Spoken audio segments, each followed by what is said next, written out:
very frequently when it first got changed, and I think it got nerfed a little bit, right? When it first got added with the very ridiculous skeletons. Maybe it did get. Oh yeah, the talent got changed. That's yes, what it was. yeah. You could summon too many skeletons. I think it was that people were complaining about in particular in pubs. I mean, very good single target focus. I think that's what they were looking at, and also just a thing that synergizes with the jug to push buildings. It's different. Curious to see what build he does go for. If he does go for getting just. I think that BKB Deso Shard doesn't sound too bad. Something along those lines, but we'll see what Topson's feel of it is. Feeling good. Yeah, I mean, sort of overall from both of the drafts, do you sort of like what's going on from both teams, or do you see sort of any holes in either of the sides here? Fight! I'm worried. I'm a little worried just because these Bloodseekers, I feel like they've been falling a little flat for me in a lot of these games when they are these, they're the off-laners. Oh, Saksa, he's gonna get scouted doing the rolling ward place. That's gonna get de-warded almost instantly. That to the Ember, who is going to be mid. That is a off-lane Death Prophet. And it is actually the safe lane Bloodseekers, a little bit different. You know, the panel was talking about it was off-lane. They've switched things up. Okay, yeah. I mean, and what sort of reasoning is this for? Is this a certain matchup that they're trying to get going? I guess they feel that the 30 seconds to battle. Because it's not going to be easy for. Lane is decent too. I think it's in particular kind of similar. The Ember and the Bloodseeker idea, the concept of it is that they can both just be fine under the tower. Yeah, Darkseer's pushing it in. Feeling good, man. Huh. And I guess, I mean, who else are you going to throw into the off lane? I guess like they wanted to have a Bloodseeker carry around like a Death Prop. I mean, it's.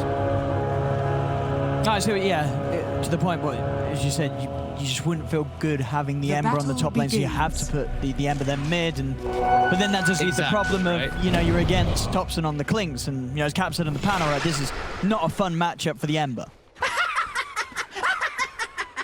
Yeah, I don't know. They had to kind of make something work with it, and they did want to have, I guess, some kill threat and stuff down bottom. I'm not sure. This is actually really interesting. They have done this before. We've seen this a bit in the past. Death Prophet off lane now, but I feel like you're kind of susceptible. Even though you're a little bit speedier now, you're 335 hero up top. Like fight, fire. This looks like a scary lane. Like Jug should be threatening kills kind of constantly up here, I feel.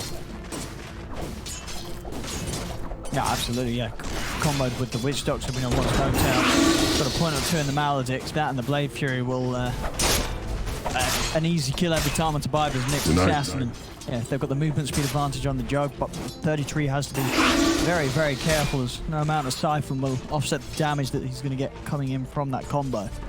Yeah.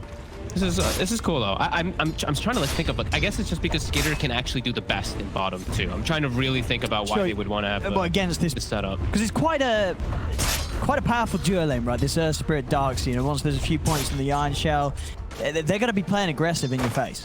Yeah, but with Grimstroke and Bloodright, right, they can spam the wave out so hard that they probably don't have to worry about it. Yeah. But they could have also put Death Prophet there, but then maybe, I don't know. This is just probably the best lane that they figured they could have it all set up as, because it's going to hurt the Ember a bit here, but I think I think he'll be able to get last hits anyway. Even though he's going to get pushed out a bit, he'll be able to farm under tower as a simple. Yeah, we'll see. The next level, well, I mean, we'll see sort of how hard it is going to be, you know, once Topson, you know, already sort of just having 2 points to the steering arrows. It's just this consistent harass that Top no struggle throwing out towards him. It is so much damage really that steering arrows does now at level 1 and 2. Like 24, 36, like 9 is already getting pressure. And he's got the strength ready. He can catch him off guard if 9 doesn't play careful. No, but as you say, the first few waves, 9 doing a grand job of getting, you know, trading CS very nice. It's 12 last hits on him. He missed any. And how are we looking on our side lane? The first Keeler, he's farming fine bottom, up top as well. I mean, I guess it's next label on this top half of the map. Against these two, mid one shouldn't really get any pressure on him, right? This should be a pretty free farm jog lane. Yeah, it should be for the most part. It depends on what happens with like the creep pulling and everything like that. But yeah, we're seeing mid one. He's chasing away the Nyx to he doesn't disrupt the pull, and they're trying to reset that lane. But yeah, I mean, mid one should be just fine up here. It's just if they're able to find any kills, they are kind of speedy. And do I see that right? Yeah, 33 is bringing boots out, so that's what they're going to use to prevent them getting spun down. Boots on both of these heroes. The next level play. Next level play. Hotel. Over the Maledict. Is he able to step away? Let's see Skeeter get aggressive onto Saxa. soon as the blood rises down. Yep, solid lane start here for, I'm going to say Tundra, even though, you know, just everyone remember, this is now Tundra. This is now Tundra. Tundra Esports. Yep, it's a great start. All 3 lanes pretty much perfect. So this setup right now is working. And I'm seeing bottom. Yeah, they can't pressure Cedar at all. Like, this is definitely the right choice by them to have this. It's still early days, right? Level 3, the Darkseer has just kicked in, but still he's able to just do just fine. Bottom might have to be a little bit careful if he steps up, depending on how much they get with these Ion shows. Exactly was skilled. Top. Coming through. 3. Trying to get aggressive. But here we have the combo. Maledict down. With the Blade Fury, he's going to have to siphon the Creeper just to try and get some extra heals. To help him against that Maledict tick damage. And it will keep him alive. Yeah, that was nice. Nice little siphon. Pulling the creep with him. And he's actually, I think there's mid one's missing quite a bit of last. It's up. It's only a 13 in comparison to 16 of his death profit on its counter. Oh, that's true, actually, yeah. We saw a bit of time was spent where he's sort of chasing away Fiverr from making the pull to the side, but sacrificing some of the farm. They're going to go aggressive once more, but nice stuff from Fiverr, holds him back a little bit. Won't be enough though. Mid one's still able to commit in with the Blade Fury onto 33. 33 will go down there before he's able to bring No Tail with him. So OG decided to get that first blood. Finally able to capitalize on an opportunity. Seeing mid, Topson was able to go and check the rune. Actually, nobody else checked the runes. It was actually just the mids this time around. Topson's able to take it away from 9. And he's getting close to 6. So we'll see what he's able to do with the first level of death tactics. The first level is not really the greatest. Bottom. Trying to make sure there that Seb and Saxa didn't go upon him. They're going to start trying to run them down. Of course, Thompson is low. Skeeter getting a little bit of a burst this stage, but not enough to keep him convinced to continue to chase. She will have control of the bounties down bottom. Thompson sound shipped out to him. What surge is this? Himself in a much better position to remain in this lane, and as we see, of course, yeah, Thompson getting the Falcon.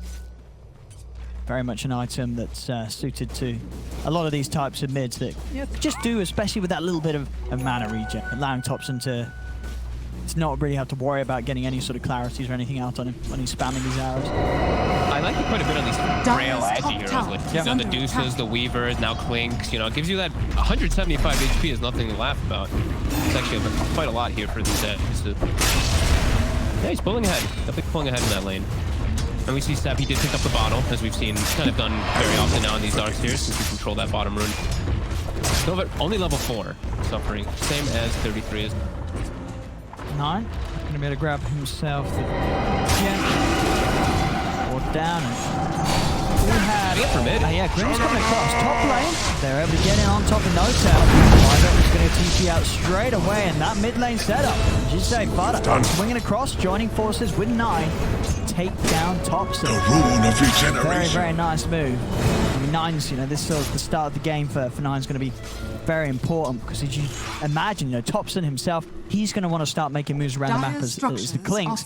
As long as 9's sort of in a similar position in levels and farm, 9's going to be very ready to react and sort of just fight straight back into the face of Topson if he does begin to show on these side lanes. Yeah, and Clinks can always be pretty frail. You have to play around your death pack cooldown completely. Top lane, attempt onto 33 again. The Siphon heals. Is it enough to keep him alive against this? Trying to get out of the side. One has the Omni Slash to secure the deal. Make sure 33 cannot escape. Bottom lane, Fodder and Skeeter. They're going to make a go here.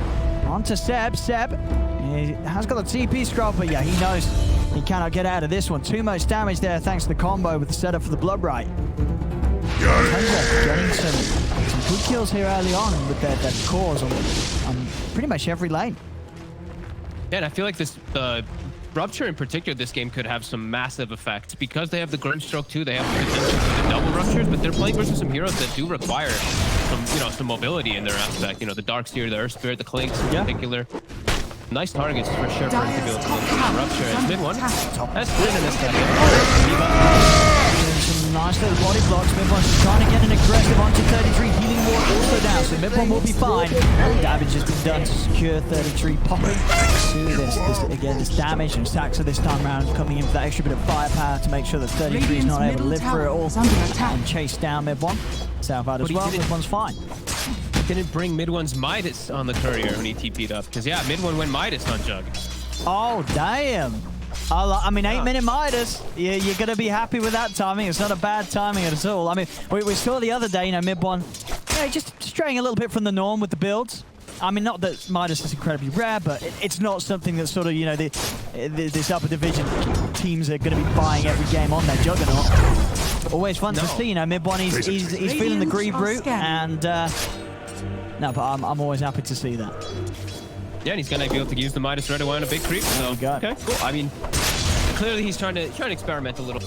Yeah, because we saw before where what did he do before? He did Mage Slayer into Agonist, was the build he did on Jug the other series. It was indeed. Fada making the rotation mid. Smoke does break.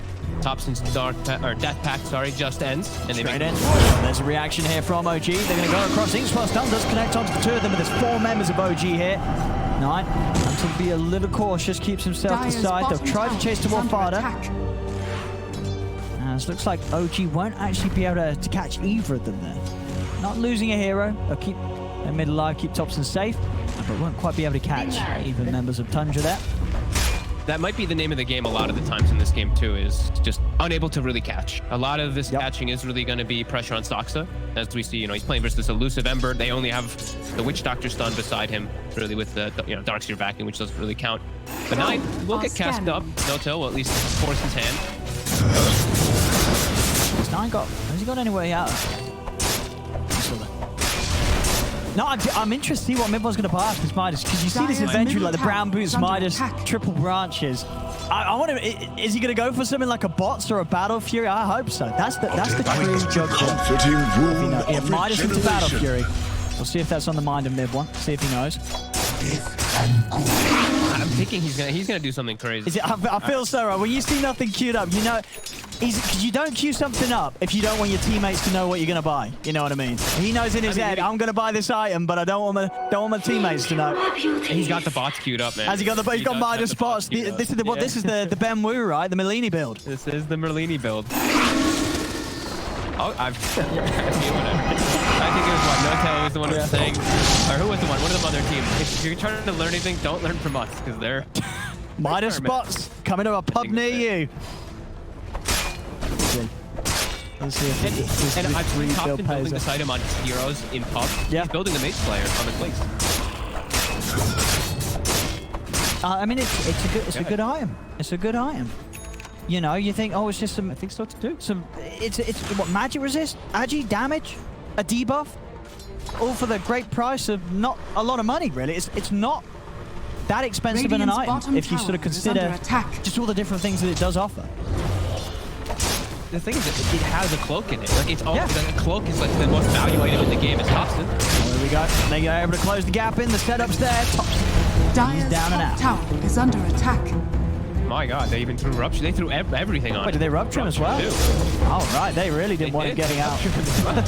I mean, he's dead. We can confirm. Good tower push. Dire's structures are fortified. Yep, goes out. Same time, OG gonna look for split push down bottom. Everyone eyeing up this tower. He knows he gets this. That's going to be the bot skull done. 9. He's in looking for that healing ward. We'll get it. Try and go in up onto him. Therefore down, but 9. He's prepared. And back to the mid lane. Radiant's bottom tower out is of under danger. attack. So it's a nice, easy tower. And 33, he's also gone for a Falcon, but I'm not sure if you pointed that one out. No, I didn't actually. Lots of them. Yeah, Falcon played definitely. And mid-one, that's his bot's done. So we can only imagine where he's going to go next. Midas spots Battle Fury. Midas spots Battle Fury. That's the build. He probably, I think he's going to be I think he's going to get the Manta next, right? I think he's against this sort of lineup or something, dude. No, he's not going to get Radiance. He's not doing Radiance. Mid-one's insane. I think Battle Fury's definitely on the cards. All right. I mean, I'm trusting you. This looks like one of your numbers.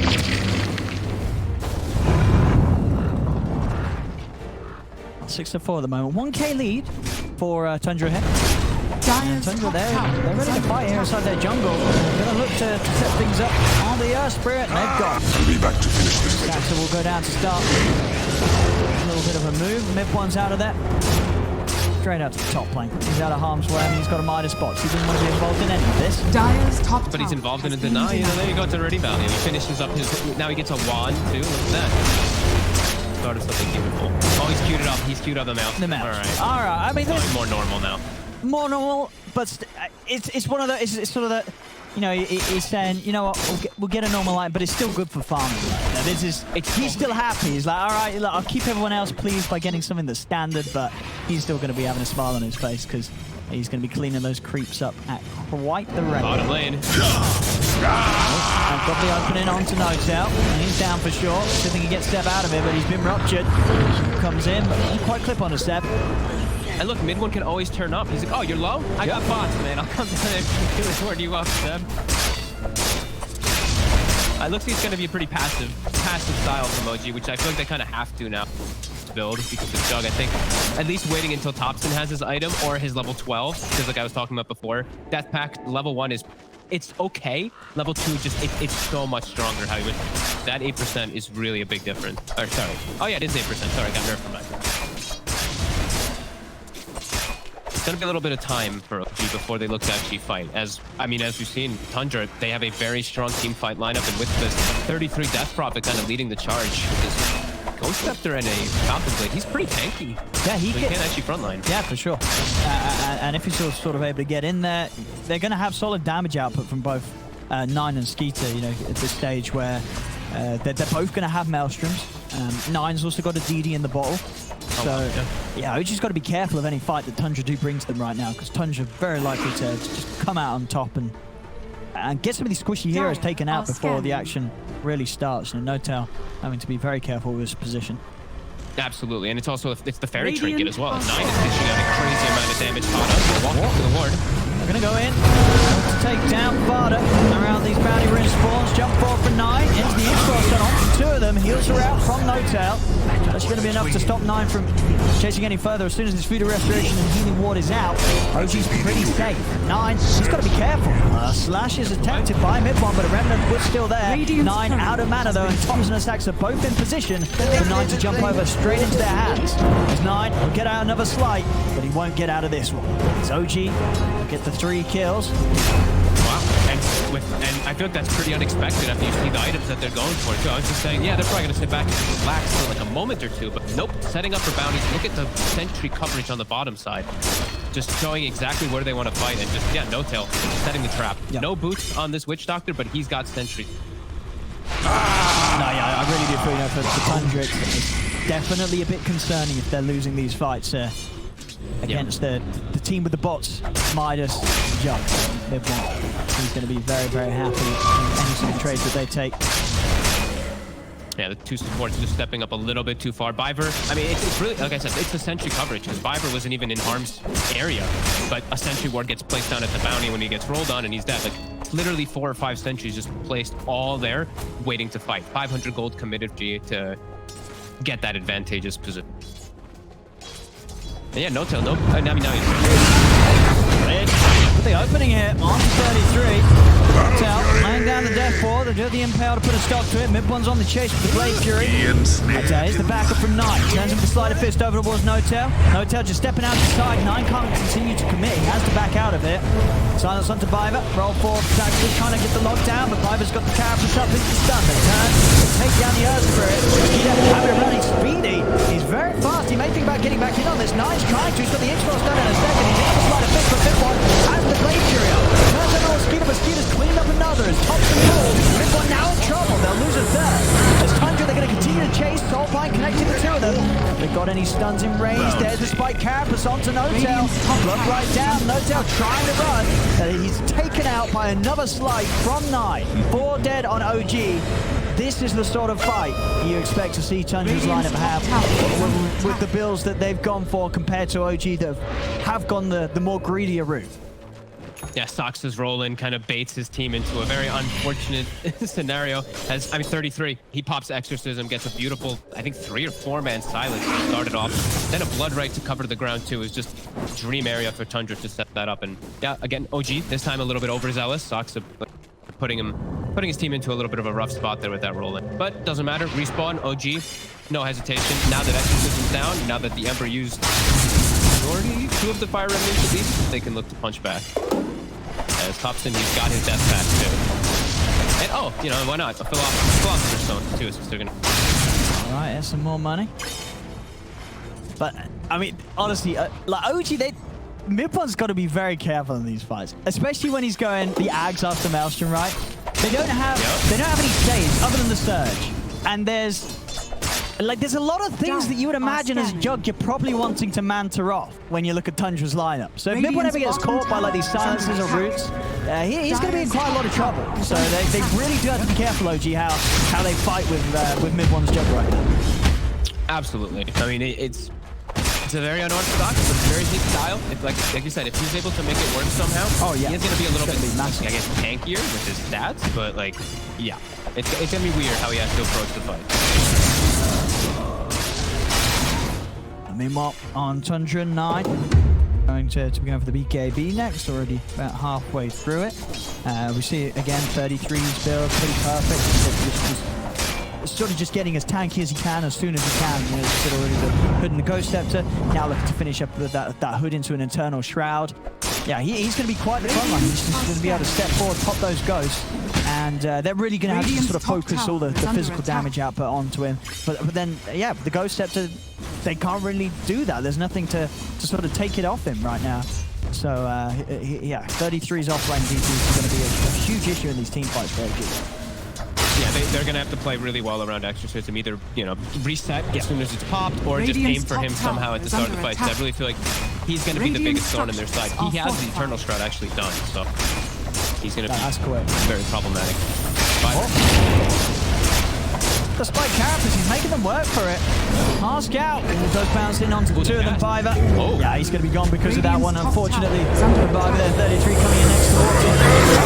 Fiver trying to set things up with the soul mine. 33 is ready to go in with his Death Lord on the high ground.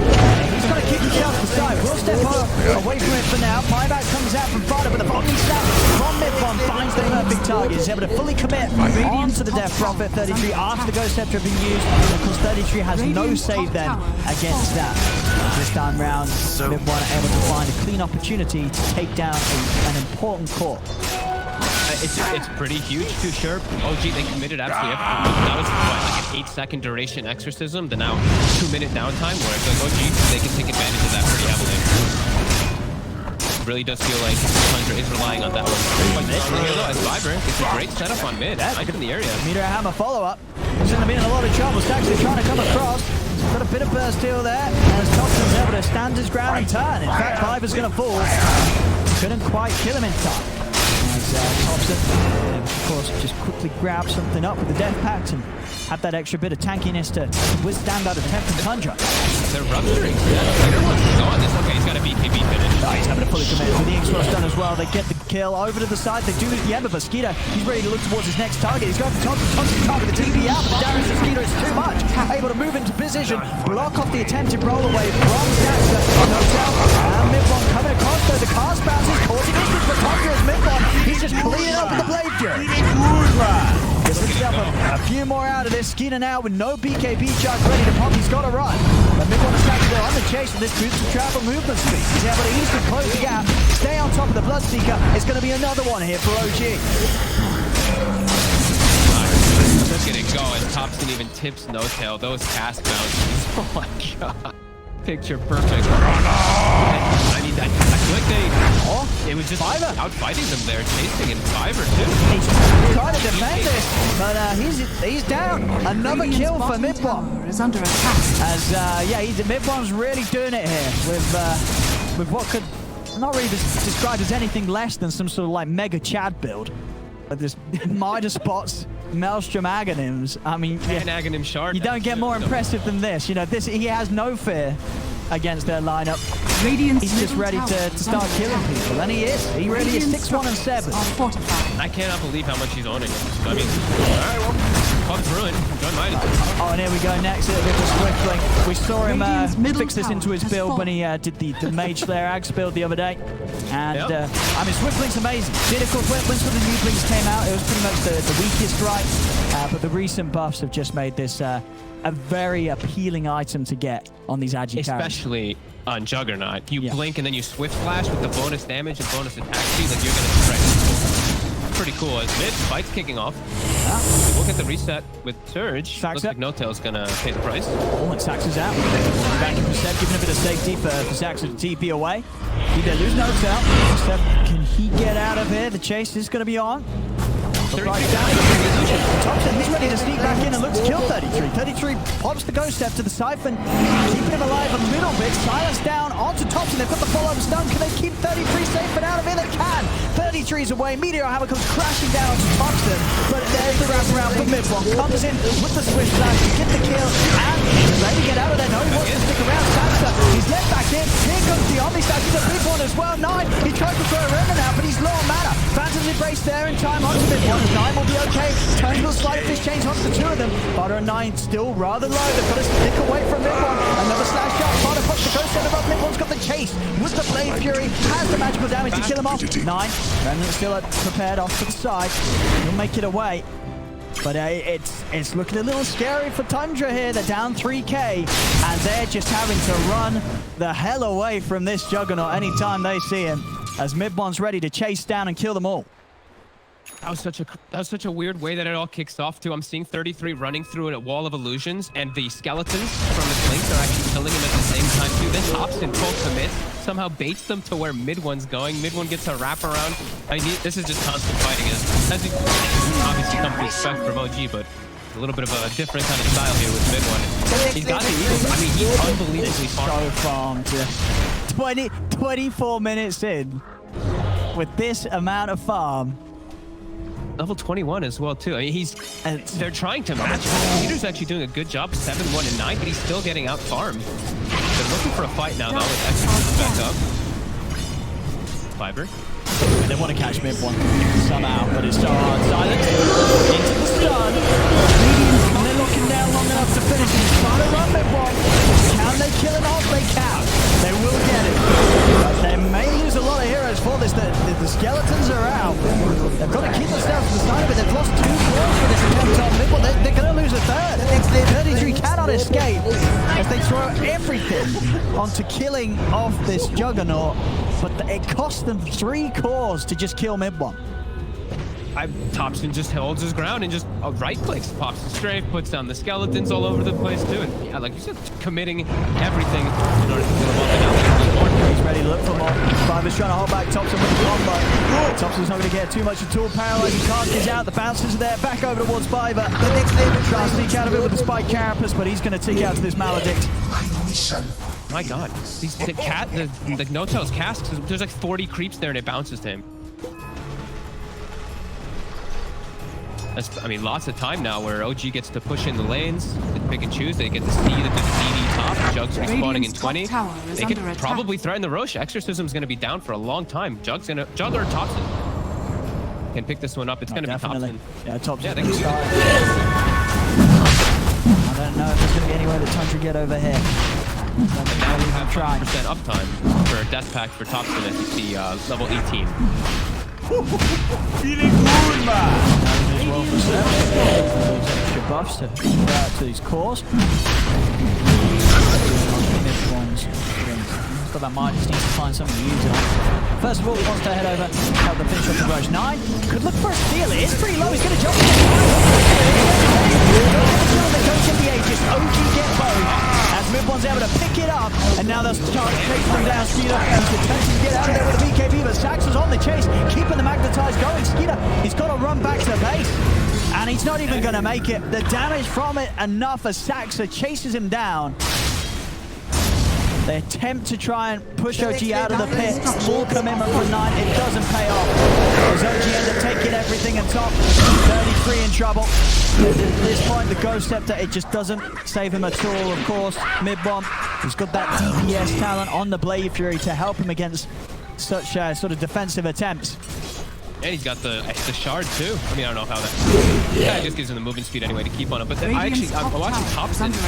Dude, these skeletons. I was wondering why I didn't see this hero after he got the death from his Dude, he just the single target damage that he's able to provide when he had 4 skeletons or 5 skeletons there. He just deleted them. And also, potentially a dumb question, but that's why I'm here. Do indeed the skeletons apply the Mage Slayer buff onto everyone they're hitting? A debuff?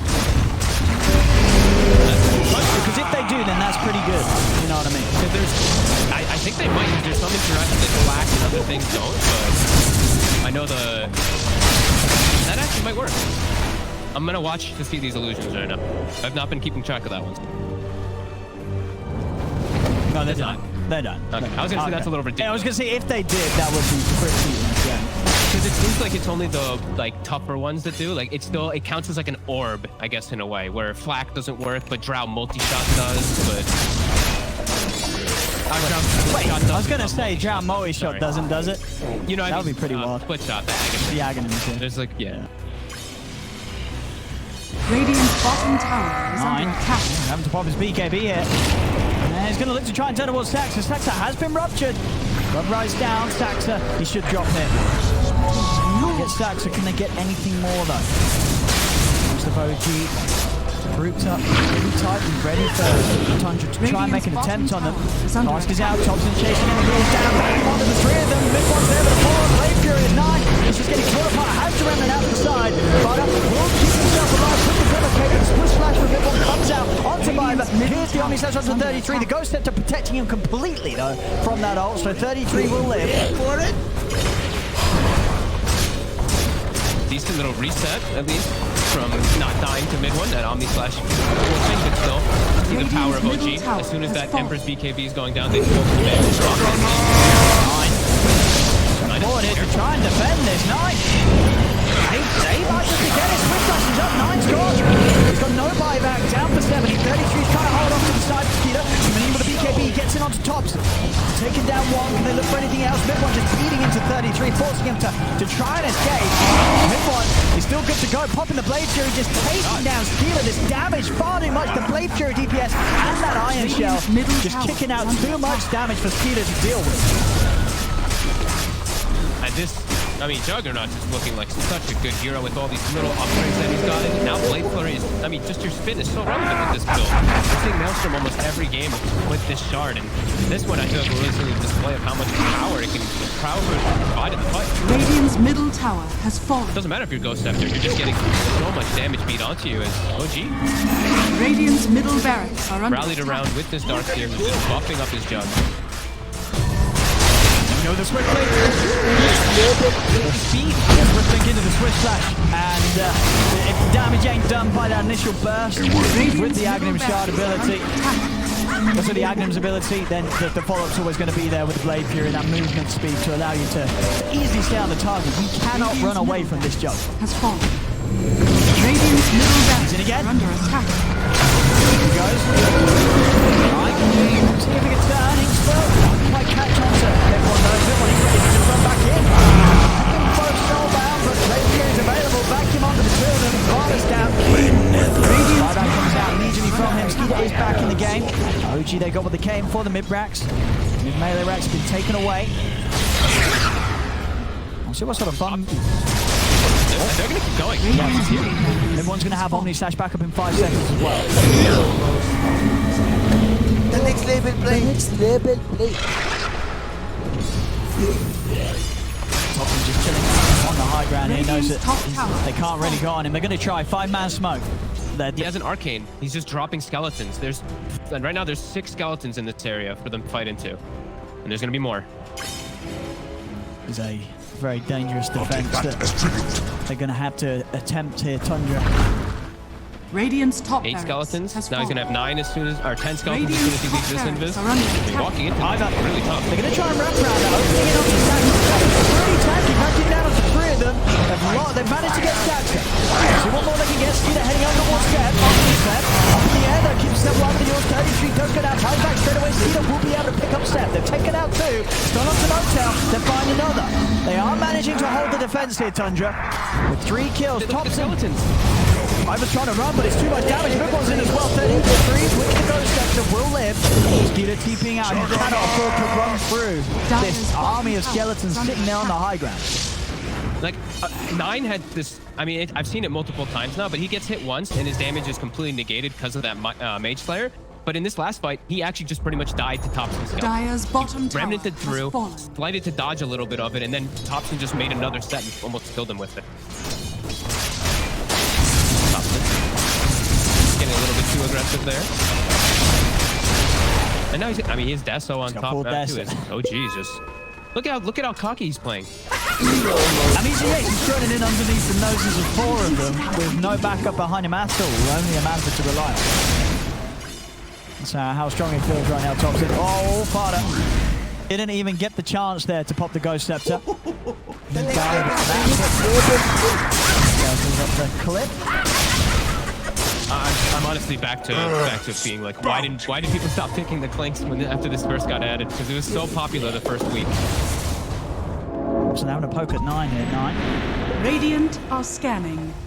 Not able to find him though. And more members of OG are coming over. 9's got to be careful. Oh my God. Nearly going down. Skeeter might be forced to put the PKB. No, he's got the movement speed to make it away from that combo. Thompson's trying to chase, but Skeeter is away.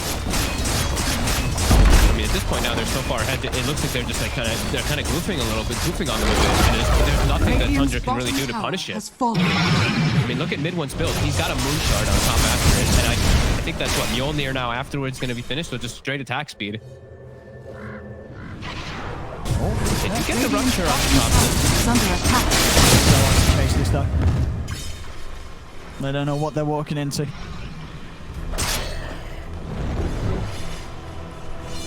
Okay, the maximum attack speed build is online now for mid one.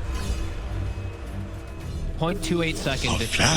These squish slashes are going to have sort of as many attacks in as sort of your average Jugs Omni slash with sort of how high his attack speed is.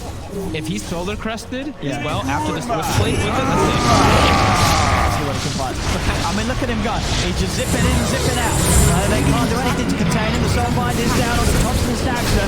Going to try and commit with the BKBs. Here's 9.